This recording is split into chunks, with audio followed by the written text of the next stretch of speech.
আমার জামাই দুটো চিপস এনে আমাকে বলে কি না, তুমি আজকে আমাকে একটা নতুন ইউনিক কিছু করে খাওয়াও এই চিপস দুটো দিয়ে। তো হাজবেন্ড যেহেতু একটা আবদার করেছে, সেটা না রাখলে বা কি করে হয়।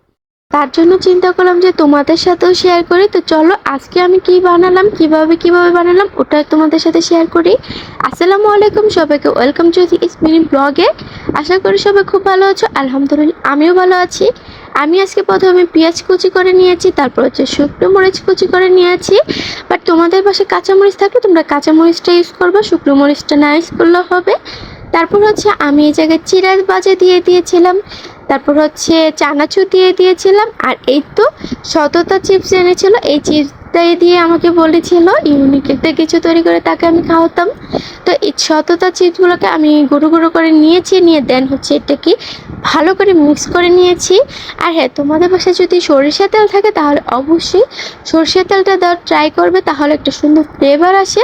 বাট আমার সরষের তেল শেষ হয়ে গিয়েছিলো, তার জন্য আমি সরষের তেলটা ইউজ করতে পারি না। বাট এটা তাও অনেক বেশি মজা হয়েছিল। ট্রাস্ট মি, তোমরা এটা এভাবে বাসায় ট্রাই করতে পারো, এটা অনেক বেশি মজা হয়েছিল। আমি প্রথমবার বানিয়েও আমি এটার প্রেমে পড়ে গিয়েছি, এটা অনেক বেশি মজা হয়েছে, তোমরা ট্রাই করতে পারো। তো আজকে ভিডিওটা এতটুকুই রাখছি। তো কেমন হয়েছে কমেন্ট করে জানি। আল্লাহ হাফেজ।